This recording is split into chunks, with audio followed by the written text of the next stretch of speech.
Hi everyone, I'm making this video today to tell you guys the truth about what I've been going through for the last 7 months as Miss Grand International.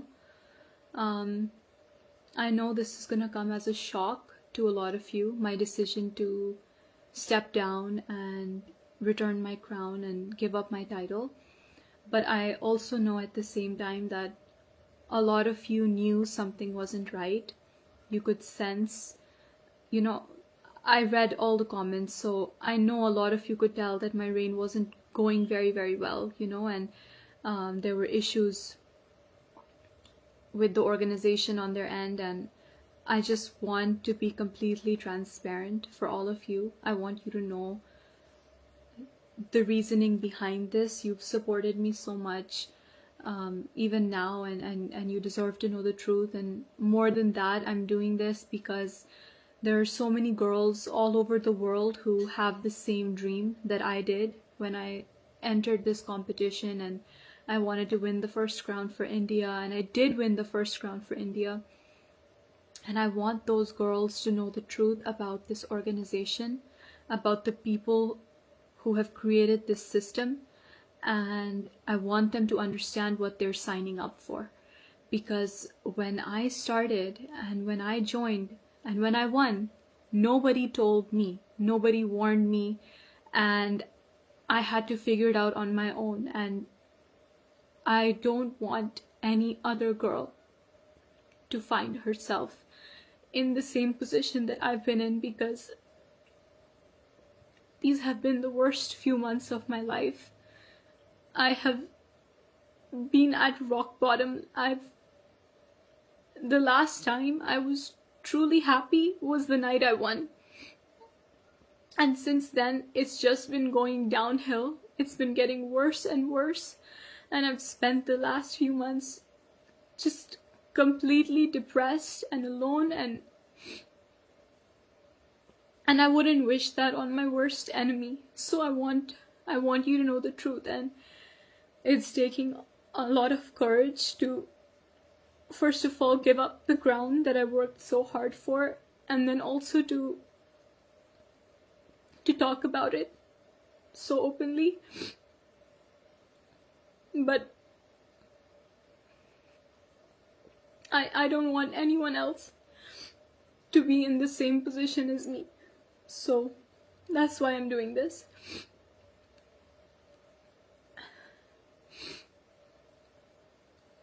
You all know how much effort I put into this dream of winning, how hard I worked from the beginning. And that's true for so many girls who join. And all I've gotten in return is just constant harassment, mental torture, mistreatment. And it's on a systemic level. Like, I don't think they can ever change this. So I want you to know what I've gone through, and I want you to know how much I've been silently struggling behind my smile. And I know it's seemed like everything is okay, but like, you have to make it look that way when the whole world is watching you and there's always just cameras on you.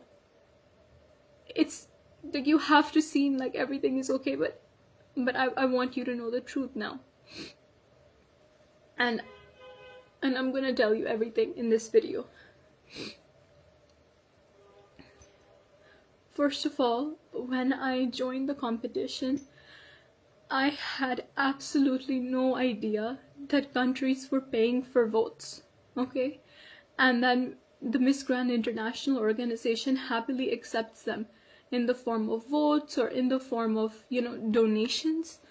And you guys don't know that. And of course, like, when I found out, like, we couldn't afford to pay for the votes. We didn't have that knowledge, and that's why it was so difficult to compete in terms of votes. You guys know, when I was in the personal interview, Nawat asked me, why do you not have votes? And it's because I wasn't paying to buy votes like every other person was. And honestly, like, it's not even their fault. Like, of course, if they have the option, why wouldn't they do it? Like, everybody wants to win.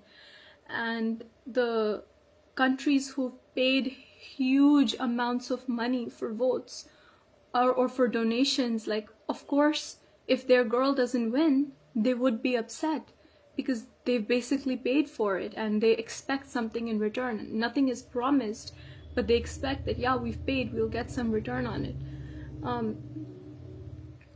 And I don't blame the countries at all. Like, everybody's doing what they can to win, but it is the organization's fault for accepting this and for setting this standard. Because what about the girls who can't afford it? What about the countries who can't afford it, or the national directors who don't know about it, or who don't have access to those kinds of funds, like me? Truly, the only reason I won, despite all of this voting and all of this that was happening, the only reason I won is because of the amount of public support I had. I mean, I think about it now and it still gives me goosebumps, the way people cheered for India, and the way, like, if you asked anybody, they would say they were rooting for India. And on social media and in Thailand, in real life, there was just so much support for me, and I'm so grateful for that, because that is truly the only reason that I won. Honestly, I want you to think about all the franchises and the national directors who lost their licenses this year, or who gave it up or whatever. Like, it's actually insane, the number of directors who've been in the business for years and they chose to give up their license. Why do you think that is? Who do you think the problem here is, the common problem? I mean, truly, it is impossible to work with the Miss Grand International organization. The way they are, the way they treat people, they only care about money. Like, that is their only thing. And I'm gonna get into that a little bit more, but it made so much sense to me later on when I saw that so many people were dropping their licenses, because nobody wants, even after winning, nobody wants their girls to be in this kind of position, you know? And I had no one to tell me, you know, but I need to be the person who speaks up for what the truth is, and who puts honesty and integrity above my own image. And that's what I'm trying to do today. I've been in Thailand for many months. As you know, I won in October, and then I stayed the whole month of November and 2 weeks of December. And then I was also there for more than a month, all throughout March. So I've spent my fair share of time over there. And during that time, it's unbelievable how they treated me. They couldn't even provide me basic amenities. You know, you think after winning that, oh my God, like, it's a dream come true, the organization is going to take care of everything for me. But that's not true. Immediately after winning, they moved me into a cramped hotel room, a small little hotel room, where even all my suitcases, they couldn't open properly. Like, there wasn't enough space for that. And I lived in that hotel room for more than a month. More than 1 month. And from there, they shifted me to a dilapidated house, okay, which was way on the outside of the city, like an hour or an hour and a half away from the city center, from MGI Hall, the office, everything. And over there in the house, I had no car. They didn't give me any way of getting around. So I was basically stuck in the house until they decided that they need me for something, even in the month of March. I had no car. They did not give me access to, like, a Thai phone number or anything. So I had to buy a phone over there. I had to buy a Thai phone number so that I could stay in touch with my friends and family, because I was staying there for so much time, you know. They did not provide me any food at all. You know, I requested them multiple times that, you know, like, there's no pots and pans in the house. I can't cook. Like, I could maybe go and grocery shop and then cook for myself, but there were no pots and pans. There was nothing. So I said that, you know, could we at least please, like, like I'm vegetarian, so it's very simple. Like we could just make sure that the fridge is stocked with, you know, fruits, and just fruits, so I can like cut it and eat it, you know. And my mom messaged them also that, you know, she's all alone, and can we just make sure there's some fruit in the fridge for her. They couldn't even do that. I had to order food on Grab, which is like their Uber Eats. I had to order food every single day, okay? It would take 2 hours to come because it's so far away, all right? And how am I supposed to stay healthy or take care of myself when I can't like eat home cooked food or anything? And it was just so bad. Like most days I would either end up eating whatever junk I had, or I wouldn't order food because it's so far away that the drivers would end up canceling, you know. And I requested multiple times, you know, I have the messages like, please can we make sure there's food. Like it's their responsibility, you know. I'm there with them, with that organization. They should at least make sure that they're giving their queen food to eat, you know, if not meals or something. And I didn't, like, I couldn't keep pushing, so I dropped it, and that's how I spent my weeks over there, you know. It was so difficult. And then of course, like, they have a problem. Like I asked them, you know, I'm living here for a long time, like I need access to a gym maybe or something, you know, because obviously you have to keep taking care of yourself, like that's the job, you know. But they didn't arrange that for me. They couldn't. I had to beg and beg and beg for them to give me a yoga mat, until one of the people working for them gave me his like personal yoga mat from his house, you know, so I could do some like workouts over there. And then at the same time they were hounding me and like constantly just talking about my weight and my body all the time. I remember one time, like, they sent their representative to me, and he just comes up to me and he starts pinching me in different places, and he's like, oh, you need to lose weight here, you need to lose weight here. And like that, what am I supposed to say to that, you know? Like that, it's so embarrassing, and it makes you feel so small and so bad.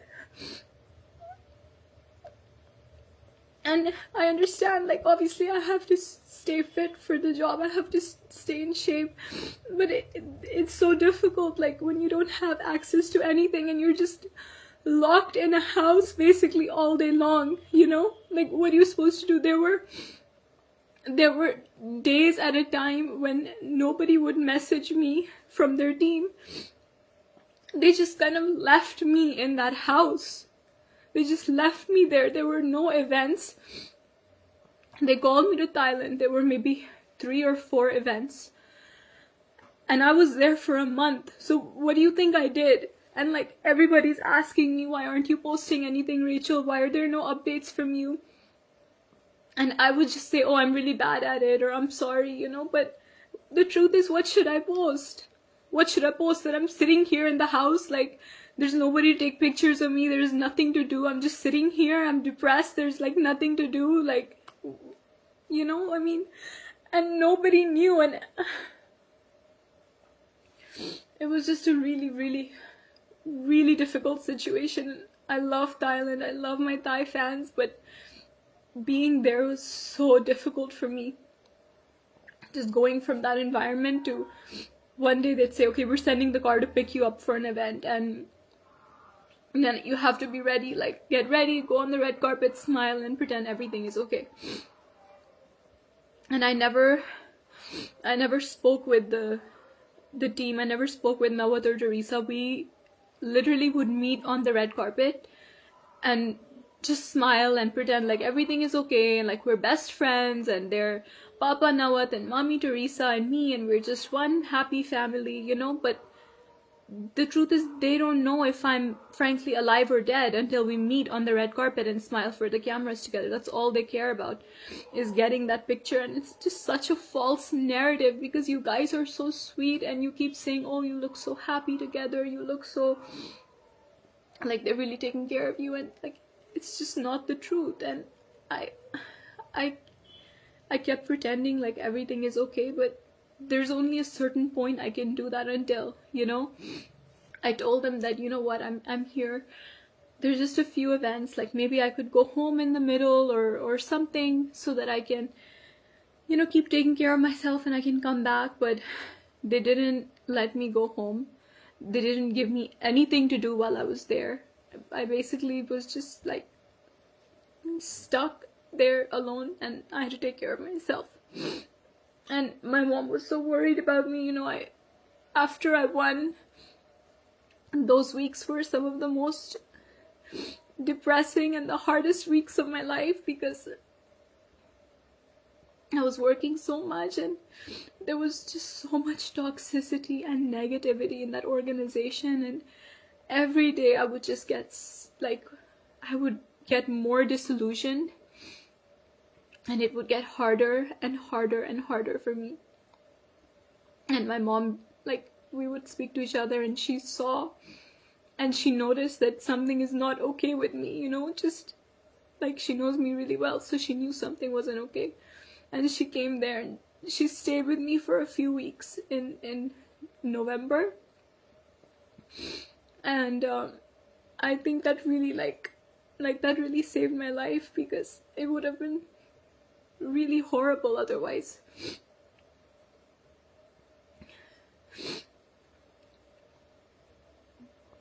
There's also no safety whatsoever. And I'll explain what I mean by this. Is number one, in the house is really far away. Like I said, it's in a quiet little neighborhood on the outside of the city, far away from everything. Nobody would check on me for days. Sometimes I would get a message, hey, are you okay? And when I was there, obviously, I'm paying for my own food. I'm, paying for a lot of things by myself, paying for my own outfits and everything, And I had to bring cash with me, in dollars or in Thai baht. And my parents, this is so embarrassing, but I expected after I won that I'd be able to support myself financially, with the prize money and everything. It's like a dream come true. And obviously you don't try and win for the prize money, but it adds to it that, yeah, you've won something really big. And it's only after I won that I realized, their contract says that the prize money will be paid in its entirety at the end of your reign. And before that, there's only a monthly stipend of a small amount, And I was paid my monthly stipend for just the first month, okay, just for the month of November. And they didn't pay me at all after that. And it's so embarrassing. Every time I had to go there, I would ask, my parents, I would ask them to,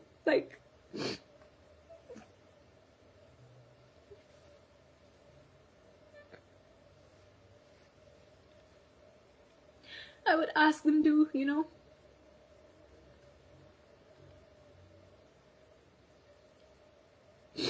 I would ask them to give me money for food, and because I had to take care of that myself. And so they gave me, cash in dollars. And when I was there at the house, obviously if I leave for an event or I spent a week in another province, I had to leave most of my stuff in the house, in my room. And by the way, when I won, a penthouse was promised to me. They showed me a penthouse and they're this is gonna be yours, you're gonna live here.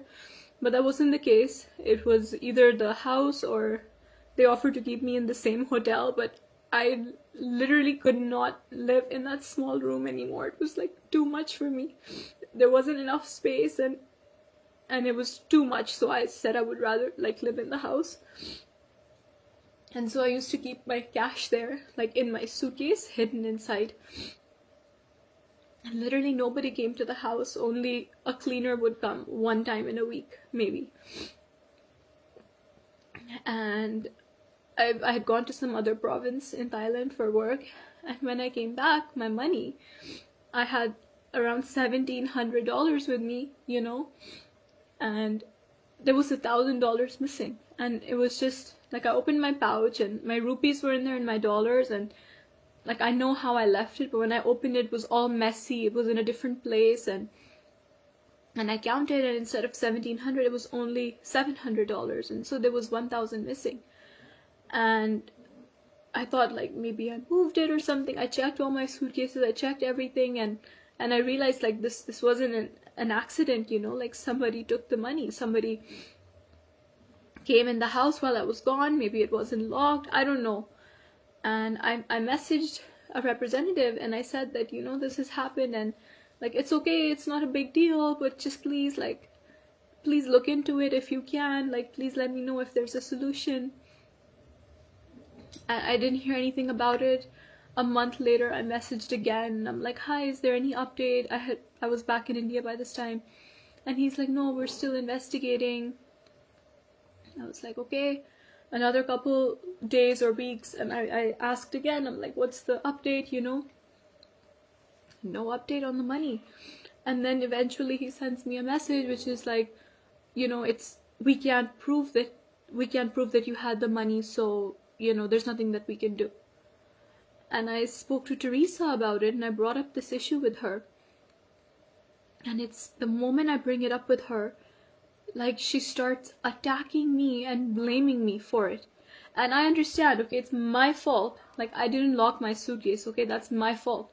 But I never imagined that something like this could happen on company property when I'm there, and I'm their responsibility, you know. Like I'm not a contestant anymore, I'm their queen, and it's their job to take care of me and make sure I'm safe and my things are safe, you know. They can't just say, okay, like go live by yourself and take care of everything, you know. But she fully blamed me, and she said, she's like, if you go to the police, there's no way you could prove it anyways, you know. And I was like, I'm not thinking of going to the police, you know. I just want you to just try and find out like if anything can be done, you know. But she just wanted to blame me, and I realized in that moment that these people will never support me, you know.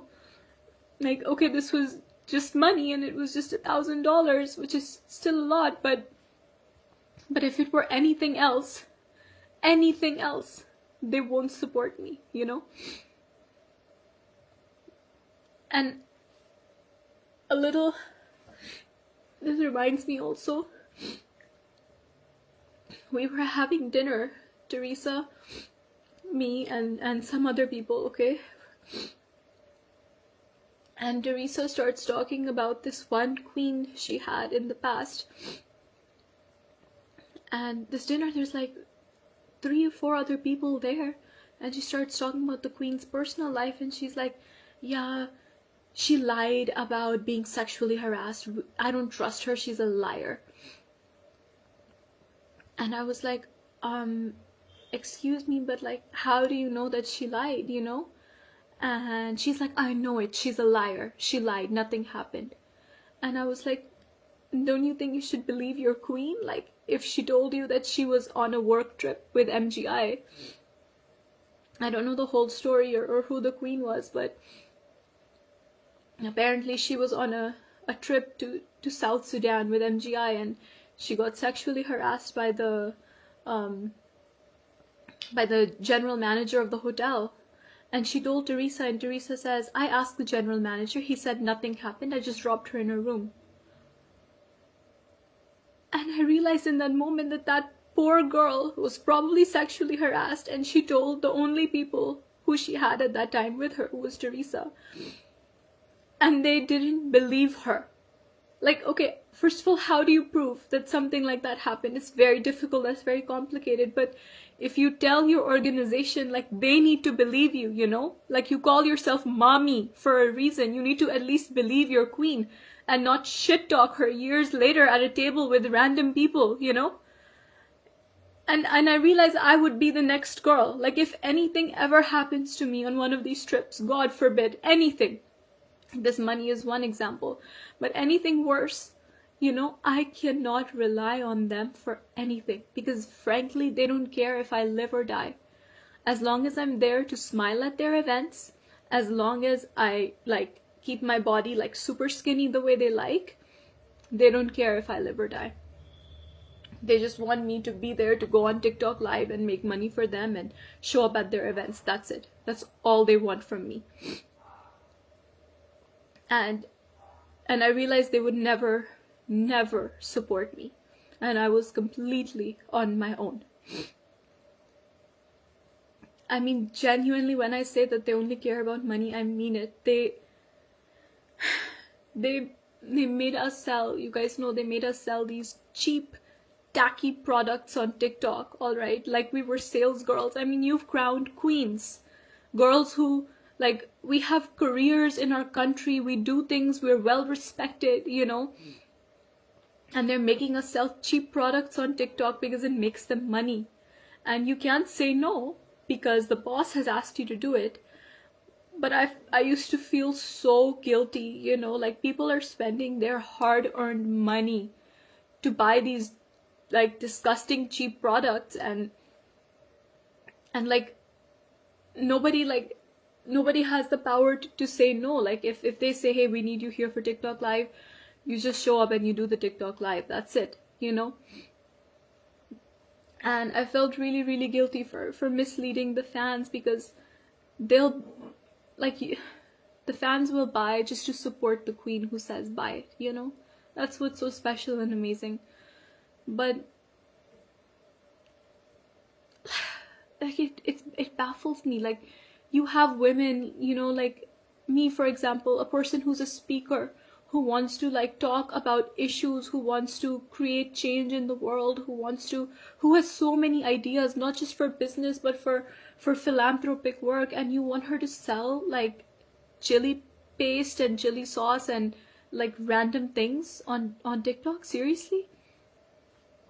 I had so many ideas to work with underprivileged children, which I was already doing in my country, and also in Thailand I'd worked with an NGO which I really love, and I wanted to raise awareness because now I have the followers, and that's what I always wanted. You guys know, in my interviews I said the reason I want to win is to bring attention to these matters, is to use my advocacy, you know.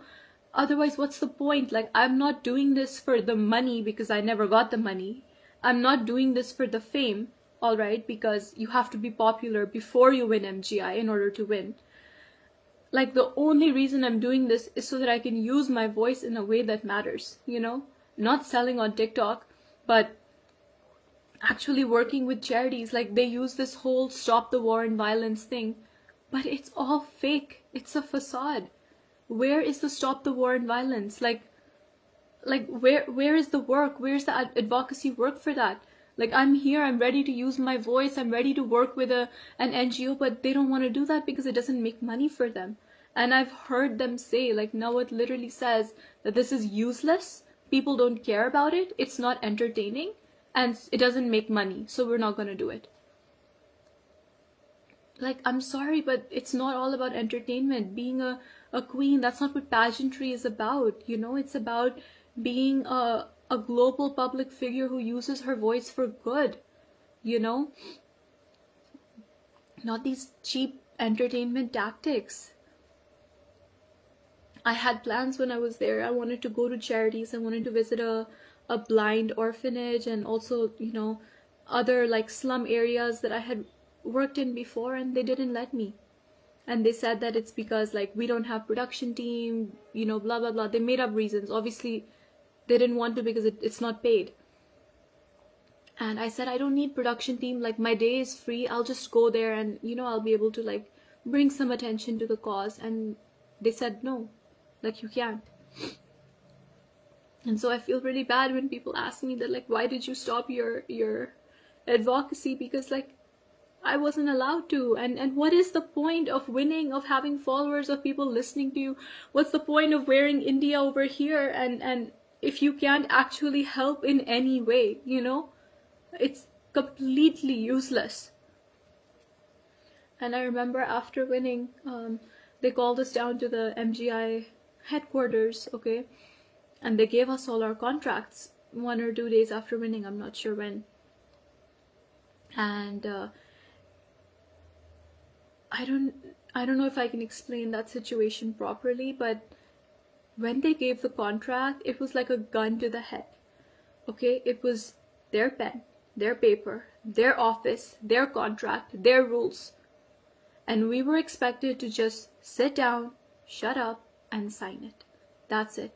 I remember I personally stepped aside out of the meeting with all the girls to have a conversation about the contract, because mine was different and I had a couple questions. I wanted to see if there's, you know, anything I can like negotiate, because the contract is obviously very one-sided. Like, it's only there to protect them or benefit them. It doesn't guarantee me or promise me anything. It doesn't protect me or protect my rights in any way. But it's like the whole world is like, India had just won for the first time, and I was seeing people's reactions, and everybody was so proud, and there was so much support, and everybody was so excited. There's no question of, hey, I can't sign the contract. You know, you have to. The whole world is watching you. You just won. You have to sign it. There's that pressure. And the way they approach the situation is like, you sign it. If you don't want to sign it, no problem. You can leave. That's the attitude going into it. I asked, I'm like, you know, can we negotiate this at all? Can I request that we discuss this? You know, my lawyer would want to maybe read it and negotiate. And Teresa was like, no. She's like, if you have a problem, if you don't want to sign it, don't sign it. Tell me right now. You could leave. And so I realized, like, there's no negotiating this. You just sign it. That's it. They just want girls to feel lucky that, you know, you've been chosen by us, and you just sign it. That's it. And of course, the prize money was promised to me to be paid, like the monthly stipend, and then the total amount at the end of my reign. But I just received the first stipend for the first month, and that's it. Like, I never saw another penny after that. And so I had to handle, or my parents had to handle, all the expenses that came with it. And so every time I travel, like, I have to take care of my own food. Of course, they do the flights and hotel, but if something is not done, like, it's your responsibility to take care of it 100%. You know, and they don't provide you with outfits or anything. Like, some of the if you get invited to a country, I've only been to one, by the way, so I don't know how this works exactly, but the country that calls you, the ND, will provide you dresses for events while you're there, but everything else is your own responsibility. And it's so difficult, because when you go into it, you think, hey, like, I've just become Miss Grand International. They're gonna take care of my wardrobe. They're gonna take care of hair and makeup. They're gonna take care of everything for me. But that's not true. You're still completely on your own for everything. And of course, my reign was particularly difficult for me because of the issues with my national director and the international organization. So when I competed at Miss Grand India, I competed under Glamanand, who was the Indian National Director organization. And I signed a contract with them, as every girl does in every country. And I would be represented by them in India. And then after I won, they had a personal issue with Miss Grand International. They had a falling out, like so many national directors did. And they lost their license for India. So although I was signed to them in India, Miss Grand would not allow me to work with them at all. So I couldn't work at all, basically. And I remember I had been queen for less than 2 months the first time they threatened to dethrone me. And they just use this thing of dethronement, of taking the crown away, as blackmail. And they use it to manipulate me for everything. So like, you can't bring up a single issue with them because they will just like say that we'll take your crown away. And it was so impossibly difficult for me. Like, after Glamanan lost their license, there was a new license holder in India, all right, some star or something. And they were supposed to do my whole homecoming. You know, we had multiple conversations in December leading up to my homecoming where I was planning it with them. I had big plans. They had big plans. They promised so many things. We were all so excited, you know. But the date of my homecoming kept coming closer and closer. And there was nothing was materializing, you know.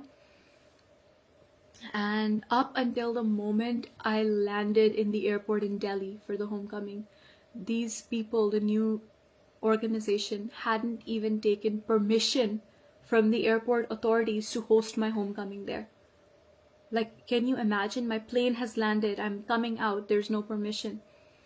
I'm blessed that my dad, he was there, he handled everything. He called his own contacts, you know, the marshals in the airport, or I don't know what, but he got at the last minute the permission for us to have the homecoming there. Otherwise they wouldn't have let anybody stop in the airport.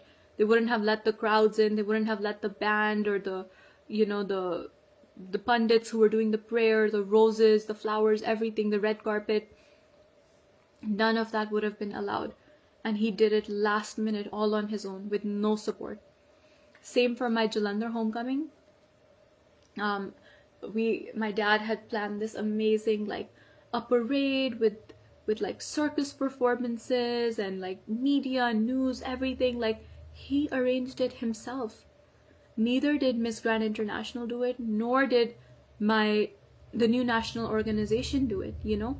They just came, they took their photographs, they posted everything first with their watermark on it of my event, my homecoming. They took credit for everything, and then they left. In fact, they left in the middle of my press conference here because they had their content. They didn't need anything. They literally left in the middle. So, and now they're using my photograph everywhere to promote their event, and they didn't do anything for me, you know. Like, I was left completely alone. I couldn't work with the people I had a legal contract with Glamanand. And because MGI and the new people wouldn't allow it, and I couldn't work without Glamanand either because that's who I have a contract with. So I'm literally stuck over here. And when I'm in India, like, there's nothing I can do because of these issues and just constant threatening messages from MGI saying we'll take your crown away.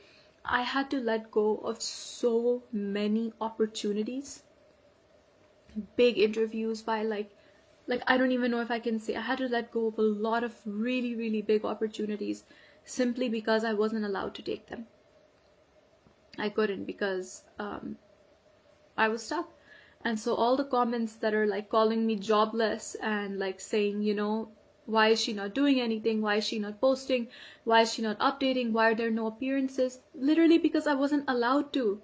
And can you imagine how difficult and stressful it was for me? Because when you win, you expect your life to change overnight. That's what I expected. You expect that everything's going to be perfect and you're going to get all these opportunities and offers and it's all going to work out. But that's not the case. That is not the case at all. And I had to struggle and fight, and I had to sit home and do nothing because I had to say no to everything that was offered to me in India. So whatever duties were given to me by MGI, I did all of them. I was at every event. I did everything. I did not work outside of them at all. All right. At most, I would do 1 or 2 unpaid things because, like, I'm not getting paid, so I'm allowed to do it, you know. But other than that, I would just do nothing. And this was like the hardest thing of all, hard to explain to all of you. Like it feels like such a weight off my shoulders now to be able to tell you this. Honestly, I was so excited to travel. Also, you know, their favorite sentence to use is more than 20 countries. You're gonna travel to more than 20 countries. What traveling? Like, I'm sorry, but it's May. It's May. I've been queen for 7 months, all right, and I have traveled to one country with MGI, just one. That's the Czech Republic. That's it. I mean, these like girls go into this. I went into this thinking, hey, I'm gonna get the opportunity to travel around the world, to be an ambassador, to do this, that. That's what they used to advertise themselves, right? But look at it. It's May. It's been 7 months. I have a few months left of my reign, and there's no traveling. And yeah, they've said that there's maybe some countries coming up, but how am I supposed to do it when I know that A, I'm not protected, and B, like, I don't know that anything is final, and C, I have to pay so much like on my own when I'm there, you know? And it's such an unsupportive environment. And I feel really bad because I was supposed to be in Guatemala right now. You know, the national directors of Guatemala had invited me there, and I feel bad that I wasn't able to go. But I had been talking to Miss Grand International. I had been talking to them before, and I told them that, you know, I'm facing all these issues, and please resolve these issues for me, otherwise I won't be able to go to Guatemala. Like, I said that, I was very clear on that, you know. And all I got in response was aggressive threats. That's it. They said, we're gonna go to the police, we're gonna do this, that, we're filing a case against you. And all I wanted was for them to say, you know what, Rachel, I'm sorry you're having a difficult time. We're gonna look into it, and we're gonna make sure you don't have any problems. That's it. Like, I've done everything that was asked of me. All I needed is a little bit of support, a little bit of knowing that I'm not in this alone and that the organization is with me. But they're not. They only care about making their money. I know that Nawat publicly blamed my passport, you know, for me not traveling a couple months ago. He said that Rachel's not traveling because she has issues with her passport and she's applying for lots of visas, you know. Like, that's not true. Okay, I understand an Indian passport might not be the strongest in the world, so it's easy to blame, but me personally, I have 10-year visas for the US, UK, Canada, all right, which basically grants me access almost everywhere in the world. And I applied for my Schengen visa the day they told me to. I applied and I got my Schengen visa for 3 months within like 6 days. So that's not the reason I wasn't traveling for so many months, is because I'm struggling with my passport. It's because there were no travel opportunities for me. And another reason I hear a lot is people think that Rachel can't travel on her own. I would be more than happy to travel on my own if they present the opportunity to me. But they didn't. And I've been here, I've been ready to work, ready to be queen, ready to actually have the reign that was promised to me.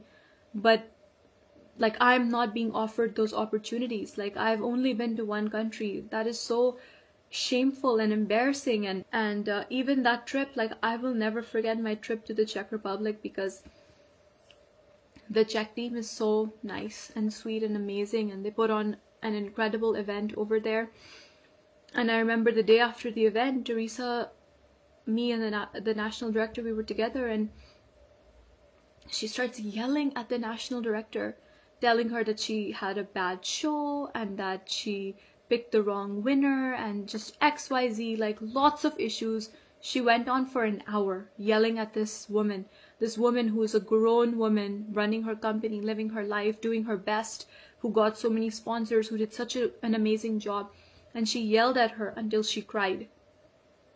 And I realized in that moment, like, if Teresa can yell at this woman like this, like, what am I for her? I'm nothing. What are any of her queens to her? They're nothing. You know, they call themselves Mommy Teresa and Papa Nawat, but you can't just call yourself mom and dad. Like, you have to act like it. You have to protect your daughters. You have to be there for them. I'm sorry, but they couldn't be the furthest thing from parents. They are cold-hearted business people. They just want to extract your use, make money off of you, and that is it. That's all they care about. And the other thing they care about is how you look. That's it. I remember after winning, the first time I sat at an event with them for Miss Grand something, whatever, I don't remember which one it was. But the girls were performing on stage, and I was so excited that I'm finally sitting on the other side of the stage, you know? I'm not on the stage, I'm on the other side, and it's such a proud moment for me. And I was sitting with them, and I heard the way they speak about these girls. Girls who they're giving their heart and their soul performing on stage the way all of us do. And I was there to hear the conversations about how they judge them and how they speak about them. The kind of derogatory, body-shaming, disgusting, deplorable comments they make. Like, I can't even say that on camera. I would never speak about another person that way. Saying like, oh, she's all right, but her knees are too fat, you know? She'll never win because of her knees. Like, every aspect of the body is pointed out for every girl, all right? Like, she's to this, she's to that, this is to this to that. And I don't know about you, but like, I can't sit through that. I was so excited to be there and be on that side of the table, but just to hear these conversations, it really disturbed me mentally. It made me feel sick. Like 15 minutes into the event, I was sick. I was ready to throw up. I just wanted to leave. I wanted to like cover my ears or something, because I could imagine that that's how they spoke about me and the girls I competed with as well, you know? And I don't even want to imagine what kind of comments they were, you know? This claims to be an organization to support women, to champion women. It should be more than that. No, it should be more than what a girl's knees or nose or like, I can't. Like, they pretend to be so body positive and forward thinking, and yeah, sure, they admit that you need a good body to win, but there's all kinds of bodies competing, right? And they say that that's not like, that shouldn't be a factor, but the truth is, like, you are letting yourself, if you're competing there, you're letting yourself be judged top to bottom in the most disgusting way possible by these people. And I frankly cannot be a part of that. I am not a woman who will tear down another woman because one part of her body is not completely perfect. They don't care about how you speak. They don't care about what you think. The only thing they care about is what you look like. That's why they used to send people to pinch different parts of me and tell me to lose weight here. And I had so many ideas for them, you know. I wanted to work. I had the arm popper idea. You guys know I made an ad. I made a product. I did the packaging. In fact, now it's requesting me to create samples of it. My parents had the samples made in India. We were working with local creators and cottage industries here, because it's made by, the snack is made by, like, you know, by people who support themselves off of this. It's a very small industry, and I wanted to help them grow their business and take it worldwide, you know. It would have been such a support to the economy. But they weren't interested in that, you know. And people ask me, where's your arm popper? I don't know. Like, I wanted to do it. I was fully ready to do it, but they just don't take these things everywhere. It's easier for them to keep selling the products they already have, you know, on TikTok. That makes money. Why they don't want to invest in something else? The whole time that I was working with Miss Grand International, the last 7 months, I was constantly harassed, manipulated, ignored, and left to fend for myself, all while dealing with the intense and immense scrutiny of the public eye and all the attention that it brings. These have been the hardest few months of my life. And I know that MGI right now, they will go to any lengths to defame me, to malign my name and my image, and to like destroy my credibility. They will say anything, frankly, anything. A lot of people will choose to believe them. A lot of people won't. I hope you know, see for yourself and you recognize the pattern of disrespect and the systemic failures in their system. I of course don't have the same resources as this huge public limited company that's been operating for like so many years, but what I do have is the truth. I have integrity, and I will stand by that, and I will stand by myself. I have the strength and support and love of the fans, and that's what matters more than anything. Don't forget, alright, if you're a person, a fan who supports this pageant or supports any pageant, you have the power to decide where people's attention goes. With every post you make or every view you give, you decide what makes a bigger impact in the world and what doesn't. And if you're thinking of supporting this pageant, or if you're a girl who's thinking of, God forbid, thinking of competing in this pageant, please go into it completely aware of all of these things. That even if you win, you'll be completely on your own, and you're not gonna get any love or special treatment or safety or support from this organization. The organization, the Miss Grand International organization, does not care about you. It does not care about its queens. All it wants is to use its queens until the queens are not useful. And I could not be a part of this anymore, which is why I chose to give up my title and to resign.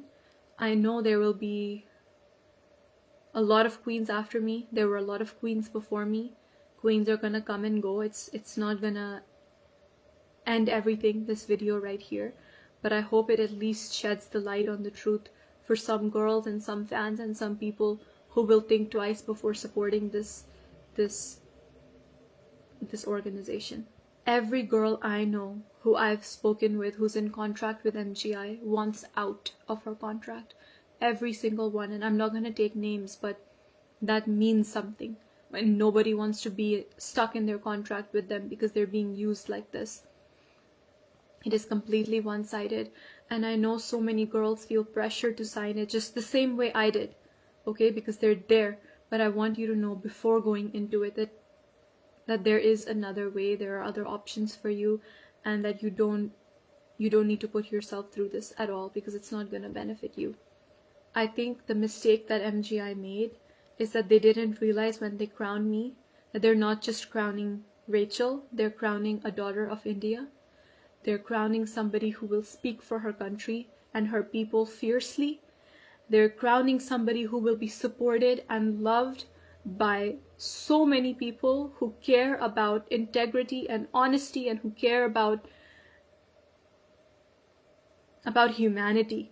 That's what this is about at the end of the day. As for my future, I will continue to believe in myself as I've always done. I have the support of my family. I have the support of these amazing fans, and I'm so, I didn't think about the support when I posted this and resigned and gave up my crown. And I knew a lot of people would speak negatively about me, but I never expected that so many people would support me. And I'm so, so grateful. I can't say thank you enough, because if the response had been different, I don't know how I would handle it right now. But I'm so grateful for your support, your love, your trust in me. And I want you to know that you matter. Your attention matters. So please don't give your attention to this horrible organization, because they're going to do the same thing to queens years on years. And if you stop giving your attention here, maybe girls will stop applying, and maybe one day they won't have the power to treat women like this anymore. The relationships I've made during these months with people all over the world, in Thailand, with fans, they mean everything to me. And I've never been fake in my interactions with them ever. I've always tried to protect the girls. I've always told the girls who won to protect themselves. And those relationships, I wouldn't change it for the world. I'm so grateful that I got to meet all of you and be in this position to turn this down today because of you. I truly believe that a pure heart and honest intentions will always be rewarded. I believe that good things happen to good people, and I want you to know that this decision I made to give the crown back did not come from a place of pain, but it came from a place of strength. I don't feel like I've lost anything. I feel like I've gained everything. I don't know how to explain it to you. Like, I feel free. For the first time in months, I feel free, and I feel like I can breathe. And I've just been drowning for so long, and now I feel like I've come up for air. And I have my life back, and I'm so grateful for that. And no matter what happens, I hope that I've at least helped one or two people by sharing this and being honest with you today. And I just want to say that I'm really grateful. Thank you so much for your love and support. And I love you so much. And there's only up to go from here, and we're gonna do bigger and better things in life. Thank you again for your love. I love you so much.